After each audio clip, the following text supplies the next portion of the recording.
Hey, yo. The MSM, mainstream media, CTV, Toronto Star, Global Mail have all been forced and finally trying to cover the issue that happened with Paul Chiang on Friday. The news that broke saying he advertised to his followers that they could take his political opponent, Joe Tay, down to the Chinese consulate and get a bounty on his head worth to the tune of $884,000 Canadian. And then the news broke and people found out and said, get this guy out of here. He should be disqualified. He should be charged. This is crazy that a man who is an MP running for re-election able to put this kind of threat on another Canadian citizen on behalf of a foreign nation in power during one of our elections. Foreign interference at its finest. That happened on Friday. And we talked about it here. And remember what we said? We didn't hear nothing from Mark Carney. Didn't hear anything from the Liberal Party. Didn't hear anything from the mainstream media. It was only us and the rest of the independent media who were bringing it to attention. We're wondering why. What is happening? And my friends, they covered it yesterday. The mainstream media were forced to cover it. And do you know why? It's because of people like you. You sharing videos like this and other independent creators and liking it, subscribing to it, sharing it is what made the difference and put the pressure on these people. So congratulations to you. This is a win in this long election cycle to shed light on the truth that is happening here in our country. The mainstream media was terrified to cover it, and then they were forced to because the noise was getting just a little bit too loud. And again, it's because of you. You shine the light on it. You like videos like this. You share videos like this. You subscribe to channels like this. Kudos to you. And thank you. And remember to do the exact same thing with this so we continue to amplify the noise and amplify the spotlight on this very issue.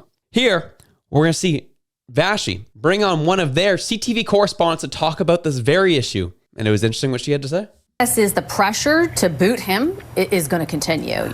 Absolutely. Vashi, look at just what has happened. You mentioned that Paul Chiang made these comments in January. But since then, China has executed 4 Canadians, right? Mm-hmm. So we still remember very clearly what happened to the two Michaels. What is significant about this, about Paul Chiang's comments in regards to the Conservative candidate, is that Joe Tay is considered a democracy activist. He's been outspoken on his YouTube channel in terms of pointing out all the ways that the Hong Kong government has violated civil rights. So the point of the matter is that the Hong Kong government, Hong Kong police, basically does the bidding of the Chinese Communist government now. They are acting on behalf of China. So right now, the fact that someone could say that, you know, even in a joking manner, that perhaps someone should turn in Joe Tay to the Chinese consulate, first of all, not a joke at all. And the other thing is, we have to remember that democracy activists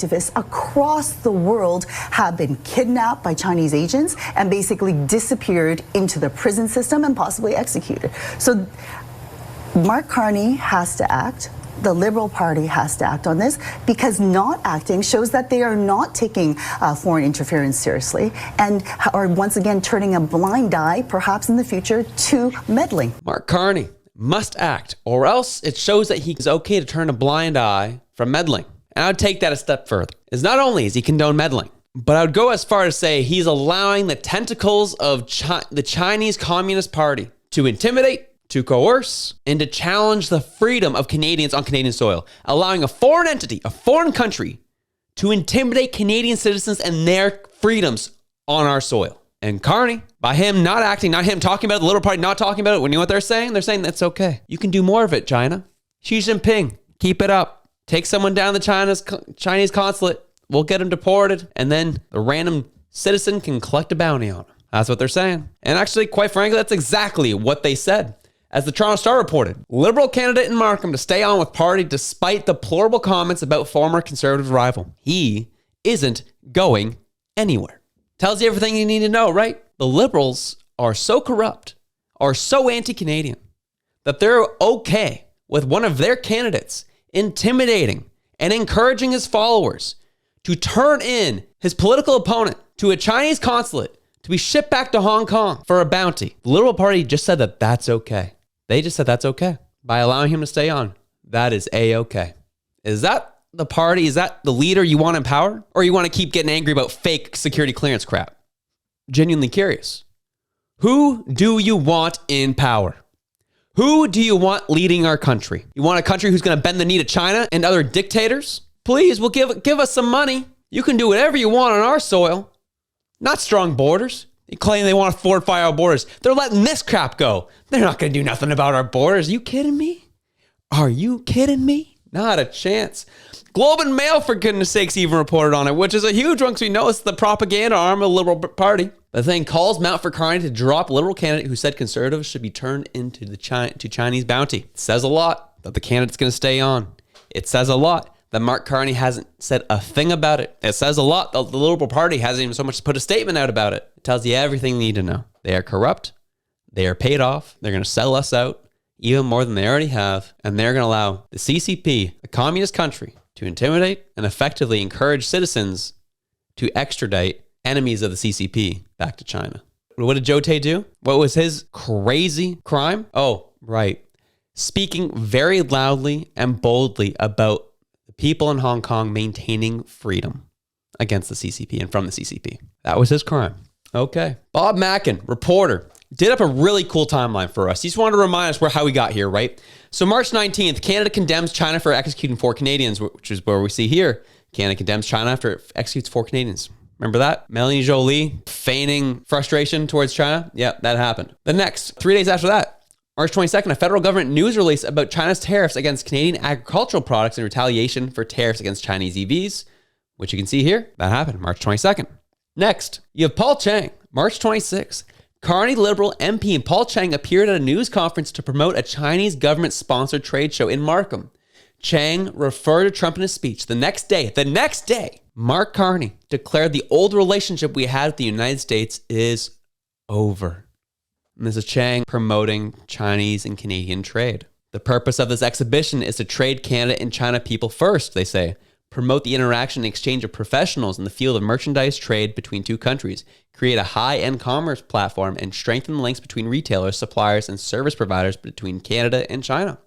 To bring Chinese companies to see in Canada, Canadian companies can enter the Chinese market and provide a one-stop service. We'll do you one better. Here's Paul Chiang at that event speaking at it.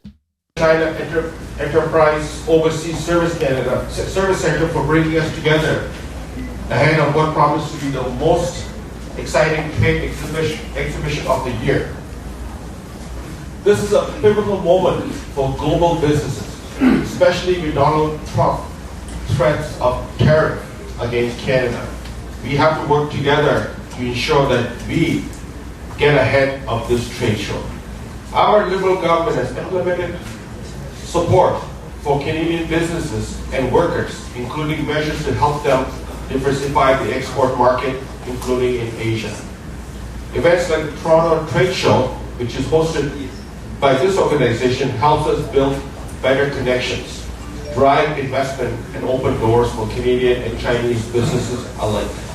This is what you're going to get more of. Did you hear him talk here? We have to get in front of the Trump tariffs, so we have to go to other markets. China is a great option. Did we not just address the fact that China just put a bunch of tariffs on us?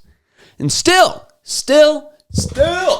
no one's talking about this. No one's talking about the tariffs and how hostile China's been treating us. It's all been Trump and the United States. You know, it's just a bit of a reminder here, folks. USA stands for freedom. China stands for communism. Do you need a reminder here, folks, of what is happening? So this man uses the Trump tariffs as a way to push more trade with China and get more business integration between Canada and China. That's what this MP, Paul Chiang, just did. Do you see what is happening here? You're going to get more of this with a Liberal government. We're going to treat the United States as more hostile, and we're going to be pushed into China's arms. And as I said so many times before, do you really think Trump's going to be okay with China being on America's most northern border in terms of the influence that they have here in Canada? You think he's going to be okay with that? I say no. And just to make this a little more real for you, this is what the bounty looked like. Shout out Andy Lee for tracking this down and her team. That's what the bounty was on Joe Tay, the Hong Kong police, that Paul Chiang promoted. And even Blanchette of the Bloc Québécois is like, what the heck is going on with this story, the Liberal Party, and Mark Carney? Where are they at? You have to put an APB out for these people. Where are they at? Come very transparent and clean and open about everything, but, you know, there's so many things that we do not know about so many candidates, which appear to be a problem. But there's so much we do not know about the Liberal leader, which is no better for democracy.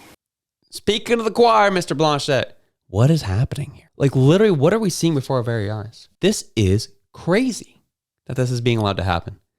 Not even a mention of it. Finally, CTV had to cover it. Finally, Global Mail had to cover it. Finally, the Toronto Star had to cover it. But you want to hear who hasn't covered it? The CBC. Not even a mention. I thought they were supposed to be fighting for the people. I thought they were down the middle. I thought they were given public money because they were the news station you could trust. And they haven't talked about this in 72 hours. You know what they are doing? Doing 1-minute segments on CBC fact-checking Pierre's security clearance claims. Because that's what matters in this election. This has been debunked so many times, not just by the Conservative Party, not just by different news media, but by Mulcair, a former NDP leader himself, said, yeah, A, you're allowed to do that. B, you're not putting anything at risk. And C, if you do go through with it, you can't talk about what they brief you on. This has been debunked so many times, but CBC keeps pushing this BS constantly. Like, what are we doing here? I feel like I've asked that question 12 times in this episode. And off that point, the anti-taxer on X asked a very reasonable question, something to ponder. If Liberal MP Paul Chiang was named in the NSI COP report on foreign interference, would Pierre Poilievre be able to publicly criticize his candidacy and ties to China if he succumbed and got the precious security clearance? Which he did here. In this video, Pierre Poilievre criticizes it. Yes, he must be disqualified.